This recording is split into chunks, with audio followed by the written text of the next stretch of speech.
안녕하세요. 안녕하세요. 자매님들의 아름다운 손길로 아주 애찬을 맛있게 먹을 수 있도록 은혜를 베푸신 주님께 감사를 드립니다. 주님께서 자매님들의 손길을 축복하시기를 원합니다.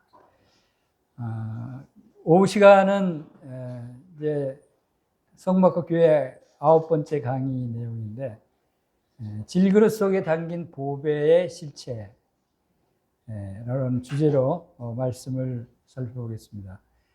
오전 시간에 성화의 길, 정말 성화란 무엇인가에 대해서 살펴봤습니다. 그 성화의 삶이 바로 이어지는 우리 안에 보배로운 삶을, 우리가 보배를 소유하고 있는 그리스도인의 삶이 성화의 삶이다라고 할 수가 있습니다. 이 감추어져 있는 영광을 품은 사람들이 그리스도인들입니다. 여러분들이 이 보배를 감춰서 보이지 않게 갖고 있는 아주 귀한 분들이라고 생각이 됩니다. 고린도후서 4장 7절에 우리가 이 보배를 질그릇에 가졌으니 이는 심히 큰 능력은 하나님께 있고 우리에게 있지 아니함을 알게 하려 함이라 라고 말씀을 하셨습니다. 우리가 이 보배를 질그릇에 가졌다라고 말씀하십니다. 여러분 다 이 보배를 갖고 계시죠? 이 보배, 내가 가지고 있는 것이 얼마나 귀중한 가치가 있는, 얼마나 놀라운 보배인가를 깨닫는 자는 항상 기뻐하고 평안 가운데 살아갈 수 있습니다. 그리스도인의 삶이 그렇지 못한 것은 이 귀중한 것을 깨닫지 못해서 그런 거예요. 얼마나 많은 부를 소유한 사람이, 얼마나 많은 것들을 소유한 사람이 그 마음이 기쁘겠습니까? 이 세상 어느 누구보다도 이 세상에 가장 큰 부자가 수백조 원을 가지고 있는 기업가들이 많이 있는데 그 사람들 부럽지 않은 거예요. 그 수백조 원보다 더 이상의 가치를, 더 이상의 하늘에 하나님이 우리를 위해 쌓아준 썩지 않고 더럽지 않고 쇠하지 않는 기업이 있어요. 그것들을 생각하면 뭐가 두렵겠어요? 뭐가 부족하겠어요? 뭐가 또 남을 불효할 일이 있겠어요? 자, 그 보배가 뭔지 그 실체를 오늘 주님 주시는 말씀으로 살펴보기를 원합니다. 그런데 그것이 어디서부터 감춰져 있는 것이 드러나기 시작했냐면 바로 성막이라고 하는 것입니다. 성막은 이 온 우주에서 가장 보안 시설이 완벽하게 잘 돼 있는 비밀 금고라고 생각이 돼요. 성막에 아무나 못 들어가요. 또 들어가면 즉사하는 곳이에요. 그렇게 철저하게 보안 시설이 되어 있는 곳이 이 세상에 어떤 튼튼한 금고 시설, 군사 시설이라도 그렇게 하지 못했을 거예요. 그만큼 그렇게 허락받지 않은, 하나님의 허락받지 않은 사람이 들어가는 즉시 죽어 나오는 그런 곳이 하나님의 성막인데 그 안에 얼마나 귀중한 게 있길래, 얼마나 중요한 곳이길래 그런 보안 시설을 만들어 놨을까요? 그것을 생각하면 온 우주에서 가장 귀한 보물을 감춰둔 것이 성막이에요. 근데 그 성막에 감춰져 있는 보물이 지금 어디에다가 두셨냐면 바로 우리 속에 두셨다는 거예요. 그 성막에 있는 귀한 보석이, 보물이, 그것이 지금 오늘날 교회에 예수 그리스도를 통해서 우리 그리스도인들에게 그것이 주어졌다. 놀랍지 않아요? 이미 3600년 전에 예표한 그림자 모형으로 보여준 그 보물을 여러분이 지금 가지고 있는 거예요. 그것을 우리가 살펴보는 시간이 되기를 원합니다. 세상 사람들은 가치관이 다릅니다. 세상의 평가 기준과 하나님의 평가 기준이 다릅니다. 세상 사람들은 겉으로 드러난 크기, 화려한 외형, 또 재력, 부자냐 아니냐, 건강하냐 그렇지 않느냐 하는 스펙이나 껍데기, 보이는 것의 가치를 찾으려고 합니다. 그러나 하나님의 평가 기준은 다르죠. 하나님은 흠모할 것이 없는 평범한 일상생활에서 비천한 물질 속에서 조용히 감춰두신 보물이 있어요. 그게 생명의 가치입니다. 그 보물은 영원한 생명의 가치라는 것을 우리가 알 수가 있습니다. 기독교 중심에는 사람의 이성으로 이해하기는 힘들 역설이 있습니다. 이것이 역설, 파라독스라고 얘기할 수 있는 역설이 이 성경에는 많이 있어요. 세상 기준과 하나님의 기준이 다르기 때문이에요. 세상 사람들이 옳다고 생각하는 것이 하나님의 기준에는 옳지 않은 것이 많다는 것입니다. 그래서 사무엘상 16장 7절에는 사람은 외모로 보거니와 나 여호와는 중심을 보느니라. 여호와 하나님께서는 지금도 여러분의 마음을 보십니다. 중심을 보십니다. 겉으로 좀 부족할지라도, 연약할지라도, 또 병든 자일지라도 하나님은 그것을 보지 않으셔요. 여러분의 병든 자, 허약한 자, 고난 중에 있는 자일지라도 하나님은 여러분의 마음을 보시고 여러분의 마음이 평안하신가? 아니면 여러분의 마음이 기뻐하는가? 하나님을 기뻐하는 삶을 사는가를 보신다는 것입니다. 성막과 교회의 시각적인 연속성을 보여드리는 그 그림이죠. 구약의 성막, 외형 성막도 그 안에 귀중한 보석이 숨겨져 있지만, 그러나 외형은 아주 보잘것없는 아주 해달에 가지고 시커먼 거무틱틱하고 막 천한 천막 같은 그러한 모양인데, 그러한 것으로 제일 외벽에 덮었어요. 바깥에서 보기에는 뭐 진짜 시시한 보잘것없는 천막처럼 보여요. 그런 내부에는 눈부신 정금과 하나님의 거룩하고 영광스러운 임재가 머무는 곳이다. 아무나 들어갈 수 없고 들어가서는 죽임을 당하는 그런 완전히 보안시설이 철저하게 되어 있는 것이 바로 지성소라고 하는 사실을 우리가 볼 수 있습니다. 하나님의 영광은 항상 평범하고 연약한 것 속에 감추해 왔어요. 고린도후서 4장은 곧 하나님이 거하시는 움직이는 성막이 바로 하나님 예수 그리스도 자신임을 나타내주고 있습니다. 오늘 이 시간은 고린도후서 4장을 중심으로 성막과 또 우리의 질그릇된 교회에 갖고 있는 보배가 무엇인지, 어떤 연관이 있는지를 살펴볼 것입니다. 우리 겉사람은 늙고 병들고 깨지기 쉬운 흙으로 빚은 질그릇 같은 존재다. 한계가 있고 연약한 존재다라는 사실을 우리가 잘 알고 있습니다. 근데 왜 하필 이러한 보잘것없는 질그릇에 비교하고 질그릇에다 하나님의 가장 온 우주에서 가장 귀한 보물을 여기다 보관하셨을까요? 이상하지 않아요? 성막에는 철저한 보안시설까지 다 갖춰놓고 보관을 하신 그 보물이 지금은 예수 그리스도를 통해서 여러분 속에 감춰주셨어요. 근데 여러분이 얼마나 안전하길래 완전 보안시설이 경호원들 데리고 다니세요? 아니잖아요. 그런데도 불구하고 그 귀한 보물을 여러분 마음속에 감춰두셨어요. 이것이 비밀이에요. 이게 신비스러운 일이에요. 하나님이 얼마나 놀라운 신비스러운 분이신가, 얼마나 놀라운 말씀들을 창세기부터 시작해서 지금까지 4,000년이 되는 기간 동안 우리에게 주시고 이 말씀을 허락하시는가를 생각할 때 참으로 감사가 됩니다. 우리 안에 거하시는 예수 그리스도의 생명과 성령의 빛에 대해서 성화의 삶을 사는 사람들은 얼마나 놀라운 삶을 사는가를 살펴보겠습니다. 자, 이제 지금 성막이 어디 있죠? 지금 성막은 없어요. 이 세상에. 성막은 이미 다 허물어지고 없어졌어요. 이제 성전에 새로운 주소가 생겼어요. 새로 하나님께서 만드셨어요. 그것이 바로 여러분입니다. 여러분 자신이 이제 새로운 성막의 새로운 주소다라고 생각을 믿으시길 바랍니다. 그것이 성경 말씀이에요. 너희는 너희가 하나님의 성전인 것과 하나님의 성령이 너희 안에 계시는 것을 알지 못하느냐.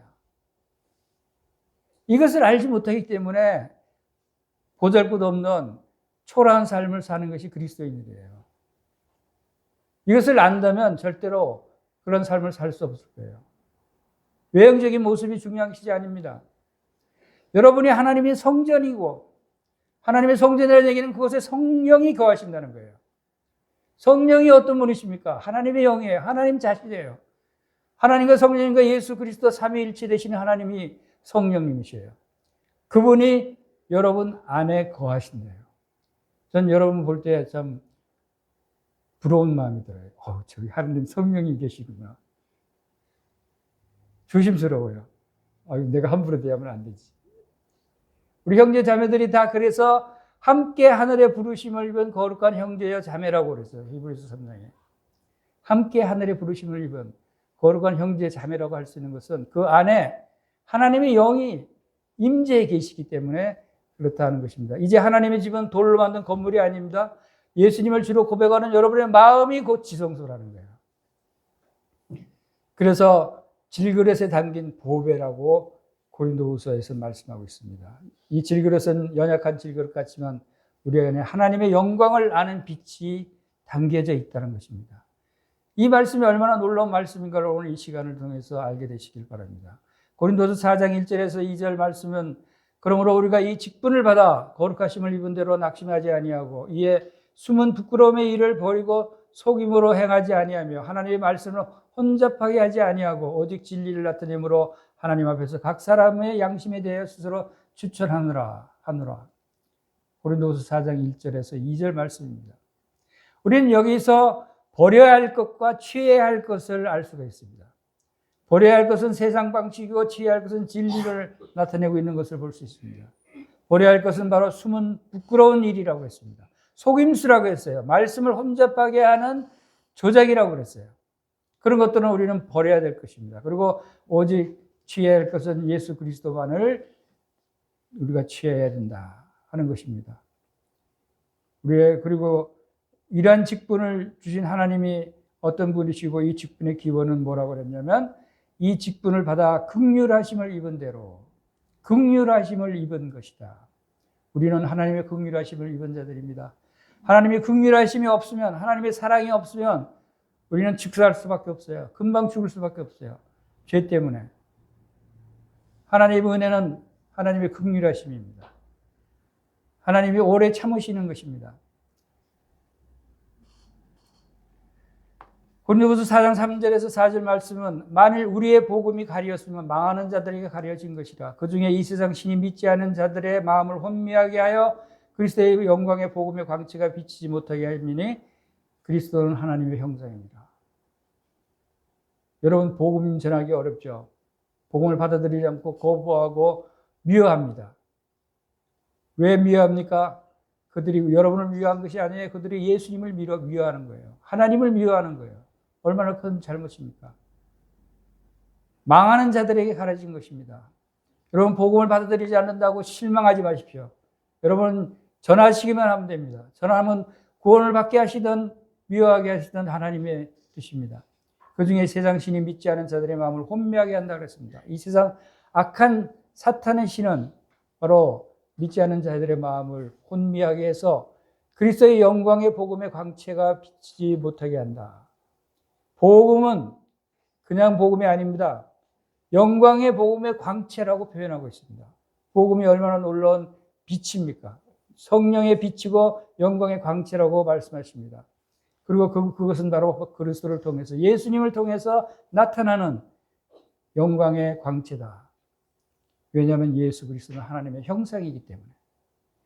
예수 그리스도는 하나님의 본체 형상이요 그 영광의 광채라고 그랬습니다. 우리가 전파하는 것이 아니라 우리가 우리를 전파하는 것이 아니라 오직 그리스도 예수의 주 되신 것과 또 예수를 위하여 우리가 너희 종된 것을 전파함이라고 말씀하셨습니다. 첫 번째 원칙이 바로 예수 그리스도만이 유일한 주님이시다는 것입니다. 예수 그리스도의 주 되시는 것을 전파해야 돼요. 예수님이 우리의 주라고는 주인이고 모든 주권자고 통치자고 모든 것을 소유하신 분이 주님이십니다. 우리는 예수 그리스도를 전파한다는 것은 바로 그 주권자, 통치자, 창조주를 전파하는 것입니다. 그리고 우리는 여러분의 종된 것을 전파해요. 여러분을 위해서 종의 노릇하는 주님의 복음을 전하는 여러분들을 주님께로 인도하는 그 역할을 하는 분이시다라는 것입니다. 직분자는 자신을 높이는 자가 아닙니다. 오직 예수님만을 높이고 영혼들을 그 아래 섬기는 우리는 종의 노릇을 하는 것입니다. 우리 고린도후서 4장 6절 말씀, 이것은 중요한 말씀입니다. 여러분 이 말씀을 읽어봤죠? 이 말씀에서 무엇을 느꼈습니까? 어두운 데 빛이 빛이라 말씀하셨던 그 하나님께서 예수 그리스도의 얼굴에 있는 하나님의 영광을 아는 빛을 우리 마음에 비추셨느니라. 여러분 이 말씀을 믿습니까? 이 말씀이 무슨 뜻입니까? 누가 여러분의 마음에 하나님의 영광을 아는 빛을 비춰주셨다고 말씀하십니까? 그것은 하나님이신데 그 하나님이 누구 어떤 하나님이라고 말씀하십니까? 어두운 데 빛이 빛이라 창조하라고 말씀하신 건 언제죠? 태초에 창조하실 때. 캄캄한 흑암 중에 있을 때 어둠 가운데 빛이 빛이라 말씀하시니까 어떻게 됐어요? 빛이 있게 하셨어요. 말씀하시니까 빛이 있게. 얼마나 놀라운 능력이에요. 창조주의 능력이에요. 그분이 어떤 분이에요? 말로만 해서 빛이 쫙 생기게 하신 분이에요. 이 전지전능하신 창조주 하나님이 뭘 하셨다고요? 우리 마음에 뭘 비춰주셨다고요? 하나님의 영광을 아는 빛. 창조할 때를 비유해서 우리한테 비춰주신 것을 창조할 때 일을 비유해서 말씀하시는 거예요. 그건 무슨 뜻이에요? 우리한테 하나님을 아는 영광을 빛을 비추는 것이 얼마나 놀라운 큰 엄청난 작업인가, 엄청난 일인가를 깨달아야 되는 거예요. 우리에게 하나님의 영광을 아는 빛을 비췄다는 그 사실 자체가 그냥 단순하고 잊어버려도 되고 지나갈 그런 일이 아니라는 거예요. 창조한 일보다 더 놀라운 일이라는 거예요. 왜? 그래서 그 하나님의 능력을 강조하고 있는 겁니다. 근데 그 하나님의 영광하는 빛이 어디서 오는 빛이에요? 예수 그리스도의 얼굴에 있는 빛. 예수 그리스도의 얼굴에 있는 빛이 하나님의 영광을 하는 빛이다. 그 빛을 우리에게 비춰주신 그분이 누구냐? 그분은 바로 창조주 하나님이시다. 창조주의 능력으로 우리에게 성령의 빛을 비춰주셨다는 것을 강조하고 있는 것입니다. 여러분 마음 가운데 성령이 들어오신 것이 바로 이 장면이에요. 우리는 성령이 우리 안에 들어오셨다는 말씀을 믿습니다. 성령이 우리 안에 계신다는 걸 믿습니다. 근데 그분이 어떻게 들어왔지? 그래서 가끔 그런 생각을 했었어요. 성령이 내 안에 어떻게 들어왔지? 보이지 않으니까. 근데 이 말씀을 읽으면서 이것이 바로 성령이 우리 안에 들어오는 바로 그 시각적인 장면이구나. 시각적인 장면을 우리에게 보여주시는 거예요. 성령이 우리 안에 들어오시는 장면이에요. 그렇지 않아요? 여기서 모든 것이 일어나는 거예요. 그래서 이것은 단순한 지식이 아니다 하는 것입니다. 예수 그리스도의 얼굴에 나타난 하나님의 영광을 아는 빛, 성령의 빛이에요. 그래서 이 보배를 질그릇에 가졌다라고 4장 7절에 이어서 나옵니다. 이것을 보배라고 말씀하셔요. 이 보배가 뭐라고요? 하나님의 영광을 아는 빛, 성령님, 예수 그리스도, 성령님이 바로 우리 안에 들어오셨는데 우리 안에 들어오신 이분이 바로 우리에게 보배라. 보배가 뭐예요? 보석. 가장 값지고 찬란하고 아름다운 것이 보석이에요. 그러니까 이 보배라는 단어보다 더 크고 아름다운 단어가 없는 것 같아요. 그러니까 우리 안에 갖고 계신 이 보배가 얼마나 놀라운 것을 깨닫게 되시길 바랍니다. 이것이 무슨 의미를 갖다, 이 보배가 우리 질그릇이라고 한 것은, 질그릇은 뭐예요? 흙으로 만든 그릇.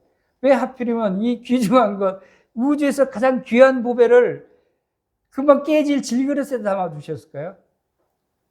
이상하지 않아요? 우리 사람들도 좀 귀한 것일수록 아주 튼튼한 금고, 강철로 된 튼튼한 금고를 만들어서 꽉 보관을 하는데, 하나님께서는 성막에 보존하실 때는 그래도 성막에 아무나 들어오지 못하게 완벽한 보안 시설을 갖춰서 누구든지 대지대상 외에 1년에 한 번 외에 누구 들어오면 즉사하는 그런 완벽한 보안 시설을 갖춰놓고 왜 그것을 우리한테 보관하시면서 질그릇에 보관하셨을까? 가장 낡고 깨지기 쉽고 가장 허술한 그릇이잖아요, 질그릇이. 이상하죠? 그러니까 여기에 놀라운 비밀이 있어요. 이것은 흙으로 빚어졌고 깨지기 쉽고 혼합하고 투박하고 일시적으로 한계가 있는데 왜 보배를 금그릇이 아니고 질그릇에 담으셨는가? 그것은 이어져서 나오는 말씀이에요. 심히 큰 능력은 하나님께 있고 우리에게 있지 아니함을 알게 하기 위해서. 이게 무슨 뜻입니까? 이 보배는 하나님의 능력이에요. 하나님의 성령님이에요.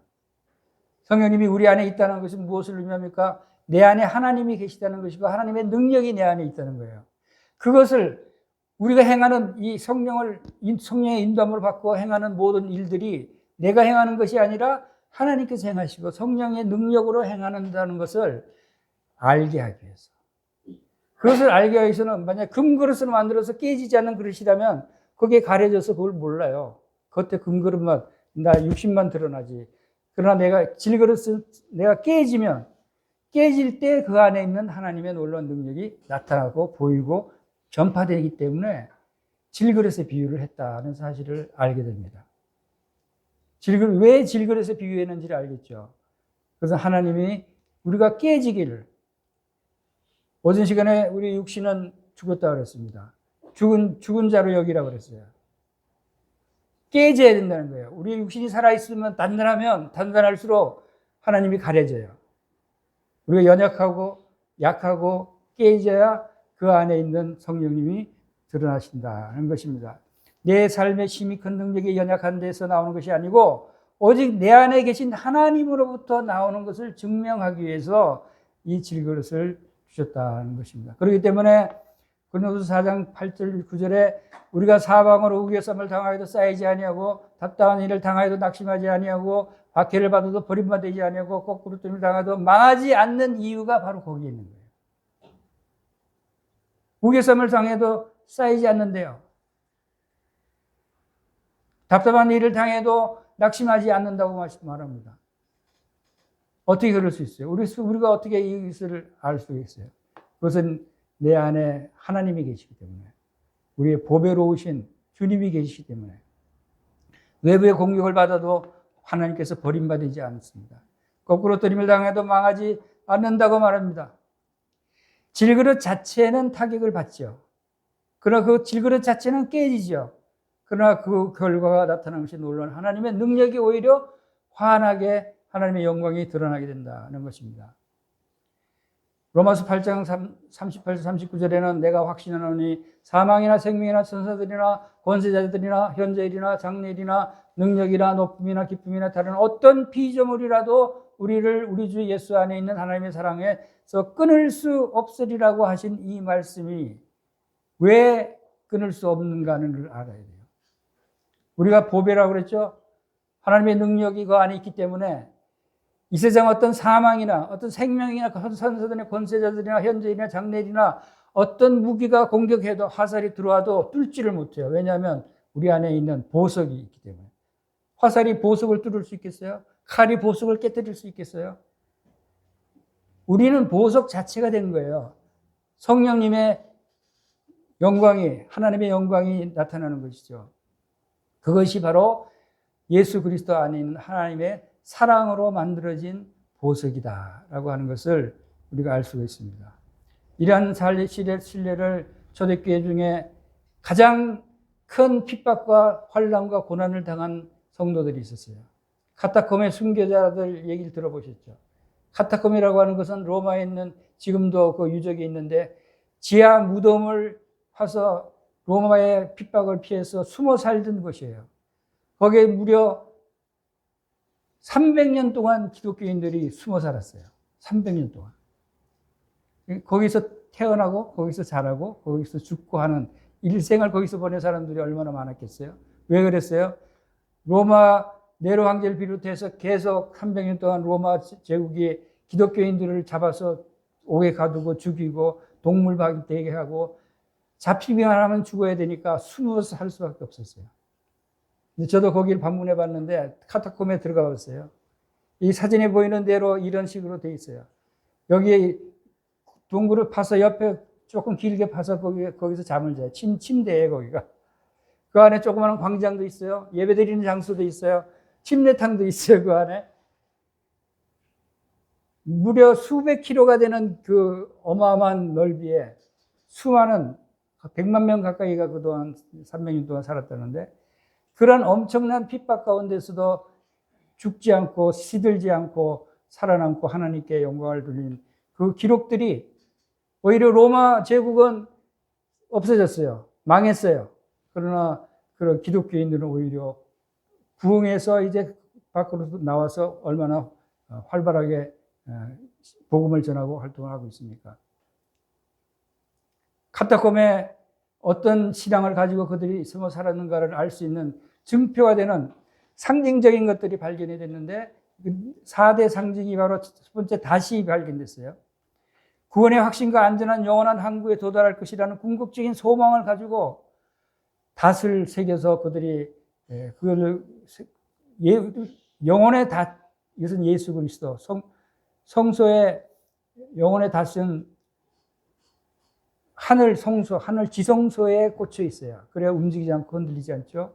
그리고 익투스라고 하는 예수님을 상징적으로 나타내는 물고기 그림이 발견이 됐어요. 그것은 예수 그리스도는 하나님의 아들이고 구세주임을 뜻하는 암호화해서 서로 전달했던 신앙 고백이 바로 이 익투스예요. 그리고 올리브 가지를 물고 있는 모습을 가진 비둘기가 발견된 것은 그들이 그 안에서도 그런 고통 가운데서도 평안한 삶을 살 수 있었다는 것이죠. 마음은 평안하고 기쁘고 즐거운 믿음의 삶을 살 수 있었다는 것입니다. 그리고 선한 목자의 그림이 있어요. 그것은 사망의 음침한 골짜기에서도 자기의 양을 어깨에 메고 구원하신 그리스도를 믿고 의지했던 그들의 신앙 삶을 나타내는 그 그림들이 있어요.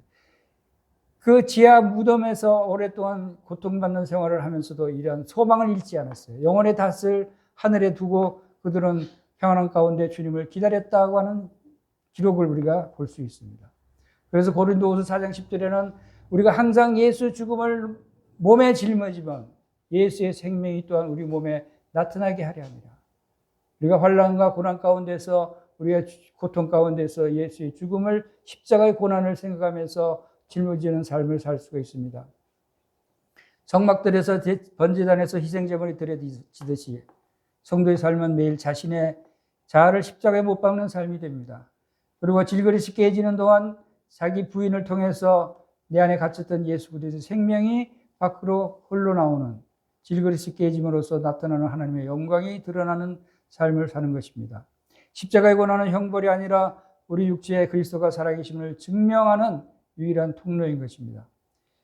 바로 성막의 그 빛을 나타내는 성막이 완전히 가려져서 빛이 없으면 캄캄한 흑암 중에 있는데 그 안에 빛을 밝히는 유일한 것이 등잔대입니다.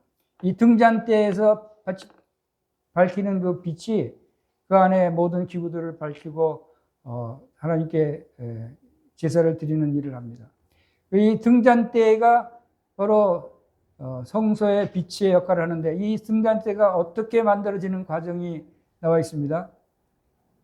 일곱 가지로 뻗어진 등잔대가 7개인데 그것을 이 등잔대 가지들을 다 하나씩 만들어서 붙인 것이 아니라 금 통째로 금 덩어리를 두들겨서 쳐서 조각으로 만든 것이 이 7가지 등잔대라고 합니다. 얼마나 힘들겠어요. 이거 보통 장인이 아니면 할 수 없는 일이죠. 그 찢기심과 고난을 통해서 빛이 밝혀졌는데 이 망치로 두들겨서 이 조각을 만들 때 얼마나 고통스러웠겠어요. 예수님 십자가의 고난을 예표하고 있고 온몸이 찢기고 상함으로 우리를 대신해서 고난받으신 예수님의 희생과 순종을 바로 이 등잔대 만드는 과정을 통해서 우리가 알 수 있습니다. 이것은 곧 성령의 빛, 우리에게 비춰주신 보배로운 빛이 얼마나 큰 고난과 환난 가운데서 환난을 통해서 만들어졌는가를 예표하고 있는 것이라고 봅니다. 그것은 바로 예수 그리스도께서 십자가에서 나의 하나님 어찌하여 나를 버리셨나이까 하는 절규를 하면서까지 십자가의 고난을 당하신 예수 그리스도, 그 고난을 통해서 우리가 예수 그리스도의 부활하심으로 우리가 새로운 생명을 얻게 됐다고 하는 사실을 생각할 때 그가 찔림은 우리의 허물 때문이요 그가 상함은 우리의 죄악 때문이라. 그가 징계를 받음으로 우리는 평화를 누리고 그가 채찍에 맞음으로 우리는 나음을 받았도다 하는 이사야서 53장 5절 말씀처럼 예수 그리스도의 이러한 희생과 고난을 통해서 우리가 구원을 받고 평안을 누리고 영생을 얻고 이 보배로운 영광의 빛을 받게 됐다는 사실을 생각할 수 있습니다. 그리고 이 등잔대에 불을 밝히는 기름으로 사용된 것이 바로 그 감람유로 불을 붙여서 빛이 바라는데 이 감람류를 만들어내는 과정도 절구에 놓고 찧어서 한 방울씩 찧어서 만들었다고 해요. 대량으로 그냥 막 맷돌에 돌려서 만든 것이 아니라 하나하나 찧어서 나온 그 기름을 통해서 빛을 밝혔다고 합니다. 이것은 바로 예수 그리스도의 극한 고뇌와 또 고통을 의미하는 것입니다. 기름 짜는 틀이라는 뜻을 가진 것이 겟세마네입니다. 겟세마네 동산에서 주님이 얼마나 땀방울이 핏방울처럼 되기까지 영혼을 찌우며 기도하셨던 주님의 처절한 모습을 생각할 수가 있습니다. 우리에게 주어진 이 보배, 성령의 빛이 얼마나 예수님의 큰 고난과 아픔, 고통 가운데서 나오게 된가를 생각할 때 참으로 감사가 되는 것입니다. 극한 고통을 통과했기 때문에 가장 순결하고 가장 생명의 은혜가, 강력한 생명의 은혜가 우리에게 부어질 수 있었습니다. 누가복음 22장 44절에 예수께서 힘쓰고 애써도 간절히 기도하시니 땀이 땅에 떨어지는 핏방울 같이 되더라 라고 하는 말씀을 주셨습니다. 그리고 성소의 등잔대에서 밝히는 그 빛이 말씀을 깨닫게 하시는 은혜의 성령님을 의미합니다. 그래서 성소 안에 이 성령의 조명으로 진설병, 떡상이 있습니다. 떡상을 비춰서 제사장들이 떡을 먹고 하나님께 올려드리는 일을 하는 것입니다. 이 떡상은 말씀을 의미하는 것이죠. 우리가 하나님의 말씀을 대할 때, 하나님의 말씀을 읽을 때 성령의 조명이 없이는 우리가 깨달을 수 없는 것입니다. 성령이 비춰주심이 아니면 말씀을 알 수가 없어요. 이해할 수가 없어요. 그래서 이것은 등장되는 성소에서도 이것을 예표로 보여주시고 있다는 것입니다. 어두운 성소에서 빛이 없으면 떡의 위치를 찾거나 먹을 수가 없습니다. 이처럼 성령의 비춰주심이 없이는 성경의 문자가 우리 영혼을 살리는 살아있는 양식으로 변화될 수 없다고 하는 사실을 우리가 여기서 볼 수가 있습니다. 시편 119편 130절에 주의 말씀을 열면 빛이 비치어 우둔한 사람을 깨닫게 하나이다. 말씀을 피면 빛이 비치신다 그랬어요. 여러분 성경 말씀을 읽을 때 이 성령의 빛이 비치시는 것을 경험하시기를 바랍니다. 또 이 등잔대에 비치는 빛을 통해서 기도를 인도하십니다.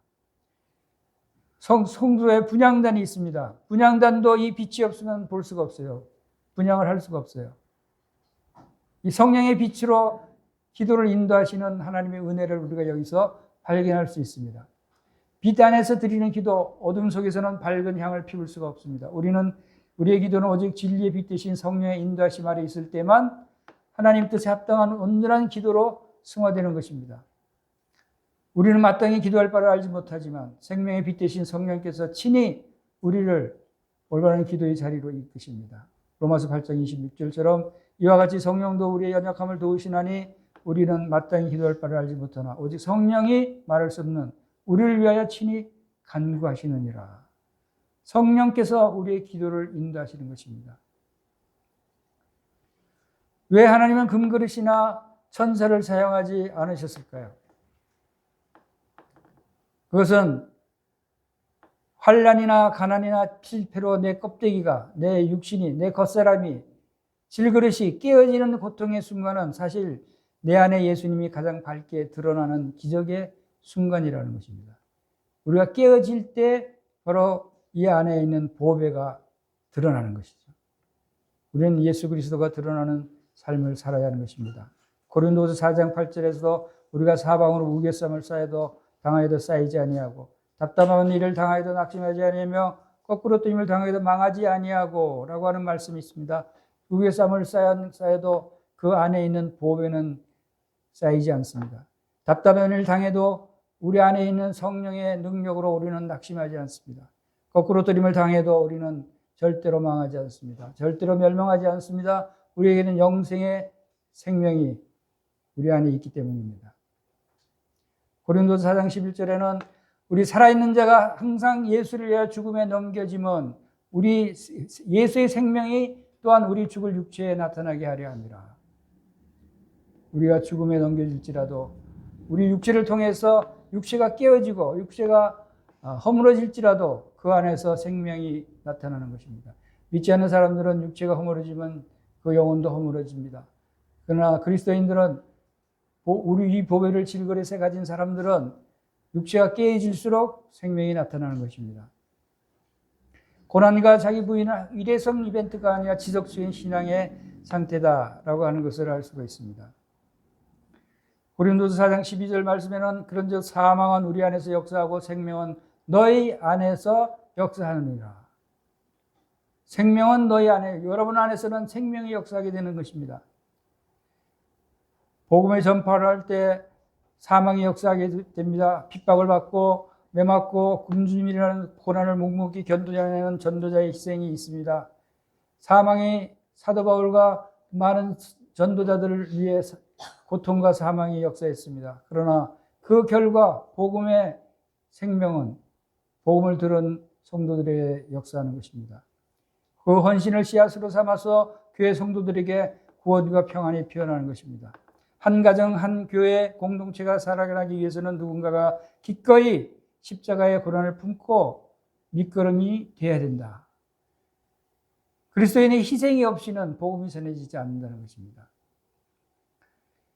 고린도후서 4장 13절에는 기록된 바 내가 믿었으므로 말하였다 한 것 같이 우리가 같은 믿음의 마음을 가졌으니 우리도 믿었으므로 또한 말하노라. 주 예수를 다시 살리시니가 예수와 함께 우리도 다시 살리사 너희와 함께 그 앞에 서게 하실 줄을 아노라. 과거에는 극심한 환난 중에도 하나님을 신뢰한 믿음이 있었습니다. 그리고 현재도 믿노라고 말하고 있습니다. 죽음의 위협 앞에서 침묵하지 않고 당당하게 복음을 전하면서 나는 믿는 자의 모습을 나타냅니다. 그럼 미래는 어떻게 될 것입니까? 다시 그 앞에 서게 할 줄을 안다. 우리는 예수 그리스도 앞에 영광 가운데 서게 될 것입니다. 예수 그리스도를 부활시킨 전능자가 우리도 반드시 영광 중에 세울 것이라는 확고한 소망 가운데 있는 것입니다. 어떻게 나를 깨끗한 그릇으로 준비할 것인가? 이제 우리가 이러한 성화의 삶을 통해서 주님이 쓰시는 깨끗한 그릇으로 준비되어야 할 것입니다. 육신의 소욕도 있고 성령의 열매가 갈라디아서 5장에 나와 있습니다.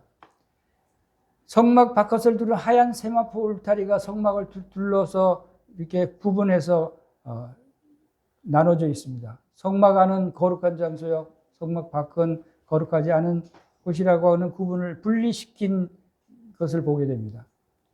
밭에 무성한 잡초를 제거하는 가장 탁월한 방법은, 여러분, 밭에 무성한 잡초가 많습니다. 육신의 소욕이 잡초로 나타나게 되죠. 그것을 제거하는 좋은 방법은 뭡니까? 좋은 곡식을 오히려 그 밭에다가 빼곡히 심는 것이 잡초가 자라지 않게 하는 방법입니다. 말씀과 기도로 우리가 잡초가 자라지 않게 제거시키는 방법입니다.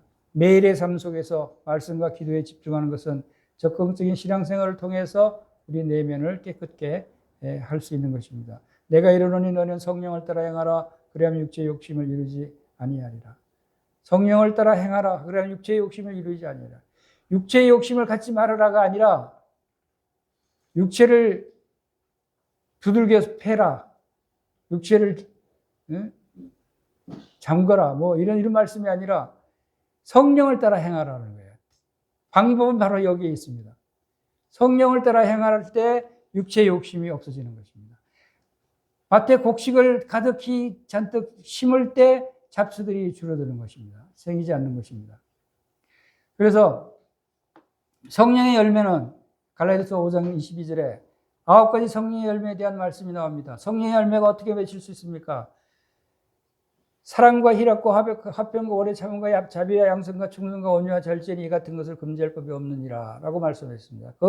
이 9가지 성령의 열매는 하면서 카르포스라는 단어를 썼는데 이것은 단수형 단어입니다. 성령의 열매, 9가지 열매를 얘기하면서 왜 단수를 썼을까요? 보통 우리가 성령의 열매 9가지 하면 과일 9가지 열매를 생각할 수 있습니다. 뭐 사과도 있고 딸기도 있고 바나나 있고 뭐 귤도 있고, 이 9가지 열매가 성령의 열매가 아니라는 거예요. 단수, 이것은 복수예요, 복수. 이것을 의미하면 복수라고 얘기할 텐데, 근데 단수, 열매는 하나예요. 하나인데 9가지 성품이 나타난다. 그것은 마치 귤의 알맹이를 생각할 수 있어요. 귤은 열매가 하나입니다. 근데 그 안에 나눠져 있죠. 9가지로. 그 9가지 더 10개, 11개로 나눠질 수도 있지만 귤처럼 한 귤이 안에 여러 가지 구분되어 있는 열매가 있습니다.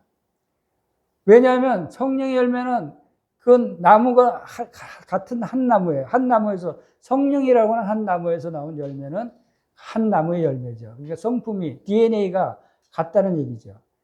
귤 같은 열매로 생각하시면 이해가 나을 것 같아요. 그래서 사랑과 일합과 화평과 오래 참음과 자비와 양선과 충성과 온유 절제는 같은 성품에서 나오는 성령에서 나오는 한 열매다. 하나됨을 우리가 힘써 지키라는 말씀처럼.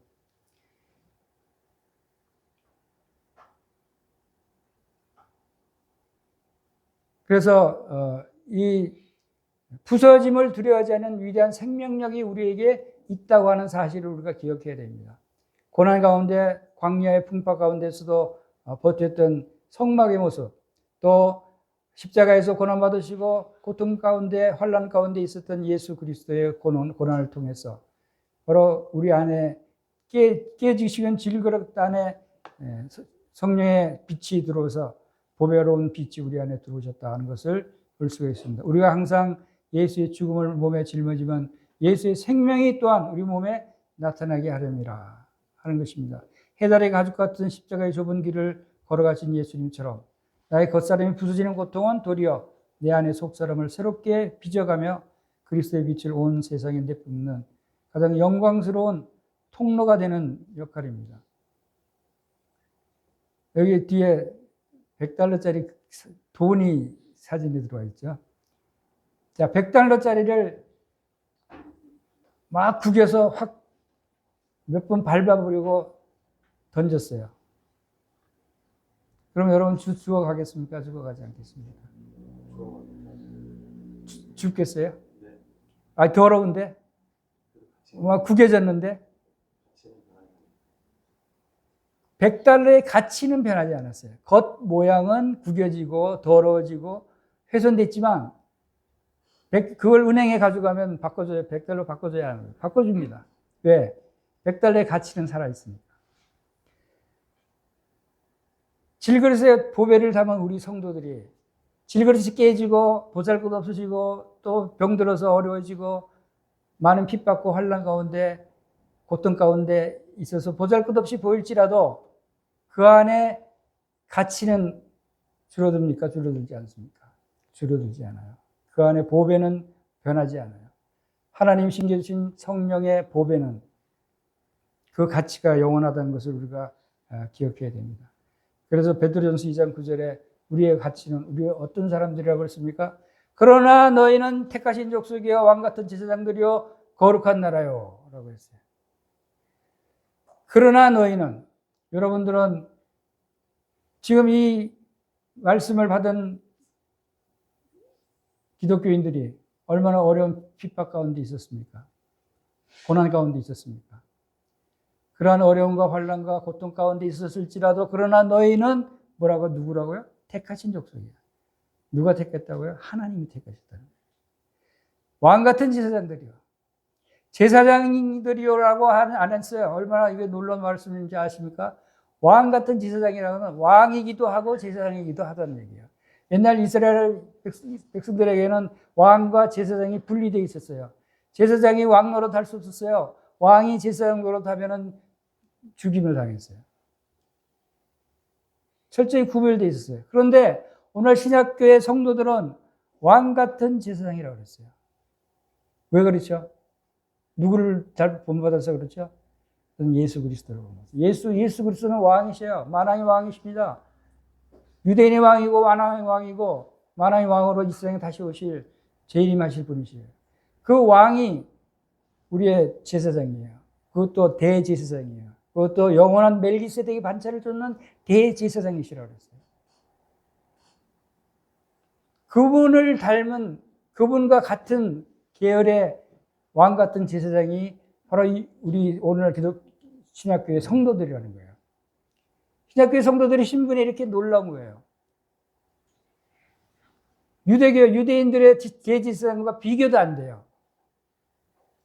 그만큼 놀라운 신분을 받게 된 것은 우리 예수 그리스도의 계열이다. 예수 그리스도께서 멜기세덱 계열의 대제사장이라고 하셨듯이 우리도 그 계열을 쫓아서 예수 그리스도와 같은 왕 같은 제사장이라고 하는 것은 우리의 얼마나 놀라운 신분인가를 알려줍니다. 여러분, 성막의 지성소가 이제는 우리의 안으로 들어오셨다라고 하는 사실을 생각해 보십시오. 얼마나 놀라운 일입니까? 신의 거처가 먼 우주나 특정 종교 건물이 아니고 평범한 인간의 내면으로 직접 이식된 역사적인 사건입니다. 이건 일반인들이, 믿지 않은 사람들이 이 세상은 이해할 수 없는 일이죠. 이것도 여러분 가운데 이해 못할 분들이 있을지 몰라요. 그러나 성령으로 인도한 분들은, 성령의 깨닫게 하심을 입은 분들은 이것을 이해할 수 있는 거예요. 이것을 받아들일 수 있는 것이에요. 그래서 고린도전서 3장 16절에 너희는 너희가 하나님의 성전인 것과 하나님의 성령이 너희 안에 계시는 것을 알지 못하느냐? 알지 못하느냐라고 왜 이런 문장을 사용합니까? 알아라가 아니고, 당시에도 그 이 진리를 알지 못하고 어둠 가운데 헤맨 사람들이, 성도들이, 침체 가운데 있던 성도들이 핍박 가운데 이거 핍박이 너무 난 못 견디겠어, 난 세상으로 돌아갈 거야 하는 그런 유혹에 빠진 사람들이 있었기 때문에 이런 것을 알 때 절대 그런 생각을 하지 않게 된다는 것입니다. 이 빛이 나오는 통로, 이것은 고난을 통해서, 우리의 질그릇 같은 상처를 통해서 나타난다는 것입니다. 나에게 이르시기를 내 은혜가 네게 족하도다. 이는 내 능력이 약한 데서 온전하여 짐이라 하신지라. 고린도후서 12장 9절 말씀처럼 우리에게 아픔이 있습니까? 고통이 있습니까? 또 상처가 있습니까? 그러한 것들이 쉽게 가시지 않을 수도 있어요. 사도 바울도 병 낫기를 위해서 3번이나 기도했지만 하나님께서 고쳐주시지 않으셨어요.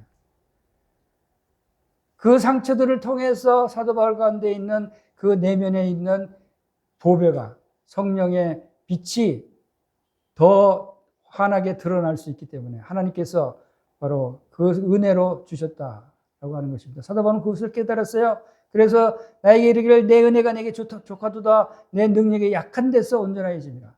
우리가 약해 보일 때, 우리가 약하다고 생각할 때, 나는 할 수 없다고 생각할 때 하나님이 우리에게 역사하신다는 거예요. 그것을 하나님이 기뻐하신다는 것입니다. 우리가 낙심하지 아니하니 우리 겉사람은 낡아지나 우리의 속사람은 날로 새로워지도다. 우리는 이제 낙심할 필요가 없습니다. 우리 겉사람이 낡아지죠. 나이가 들어서도 낡아집니다. 병 들어서도 낡아지고, 또한 상처를 받았어도, 또 핍박을 당했어도 낡아질 수 있어요. 그렇지만 우리의 속사람은 오히려 더 새로워진다. 이런 믿음 안에, 우리 안에 있는 보석, 우리 안에 있는 보배는, 우리의 속사람은 보통 속사람이 아니죠. 보배라고 말하고, 또 성령의 영광의 광채라고 말하는 보배가 우리 안에 있기 때문에 그 영광의 광채는 날로 새로워진다라고 합니다. 그것이 바로 지성소로 얘기할 수 있습니다. 우리 마음에 하나님이 임재해 계시니까 지성소라고 얘기할 수 있는 것입니다. 그래서 고린도서 4장 18절에는 우리가 주목하는 것은 보이는 것이 아니요 보이지 않는 것이니 보이는 것은 잠깐이요 보이지 않는 것은 영원한 것이다. 여러분, 눈에 보이는 것을 쫓아가지 마시기 바랍니다. 보여서 좋게 보인다고 좋은 게 아니에요. 보이지 않는 것이 더 영원한 것입니다. 물질이 좋은 것이 아닙니다. 성공하는 것이 좋은 것이 아니고, 질병이 좋은 것이 아니고, 낡아지는 겉사람. 그러나 잠깐 존재하다 그들은 사라지는 것입니다. 우리의 초점을 우리가 어디에 주목하느냐가 신앙의 관건입니다. 내 안에 보배이신 예수 그리스도, 내 안에 새로워지는 속사람, 부활의 소망, 이런 것들이 우리의 영원한 소망이고 우리의 영원히 존재하는 참된 실체다라고 하는 것입니다. 영혼을 품은 질그릇 빛을 발하는 성막이 이제 우리 안에 있다는 것입니다. 그래서 고린도서 4장 7절에 말씀하신 대로 이미 심히 큰 능력은 하나님께 있고 우리에게 있지 아니함을 우리에게 알게 하시기 위해서 하나님께서 이 말씀을 주시는 것입니다. 이제 시대의 어둠을 이기는 영광을 담은 질그릇, 이 시대가 어둡고 또 악한 자에 처한 그런 것 없어질 사망 판결을 받은 이 세상입니다. 겉에 눈에 보이는 것들은 다 사망 판결을 받았어요. 사형 선고를 받은 거예요. 제 육신도 사형 선고를 받았어요. 한 번 죽는 것은 사람에게 정하신 것이다라고 하나님이 말씀하셨어요. 우리는 다 죽게 돼 있어요. 모든 사람이 다 사형 선고를 받았어요. 사형 선고를 받고 살아가고 있는 거예요. 그렇지만 우리 속사람은 그렇지 않죠? 속사람은 영원히 사는 것입니다. 그래서 환난 속에서도 우리 자신을 하찮게 여기지 않게 되시길 바랍니다. 고린도서 4장 6절에 어두운 데서 빛이 비치라 말씀하셨던 그 하나님께서 예수 그리스도의 얼굴에 있는 하나님의 영광을 아는 빛을 우리 마음에 비추셨다는 사실을 잊지 마시고 이 말씀을 의지하면서 하나님께 영광 돌리는 삶을 살게 되시기를 바랍니다. 네, 이상으로 마치고 마지막으로 5분짜리 영상을 하나 보여드리겠습니다. 이 영상은 GNTV를 소개하는 사역보고를 하는 5분짜리 영상을 보여드리고 마치겠습니다. 여러분들이 기도하시고 또 후원하시고 해주셔서 GNTV가 지금 얼마나 어떤 활동을 하고 있는가를 보여드리는 영상입니다.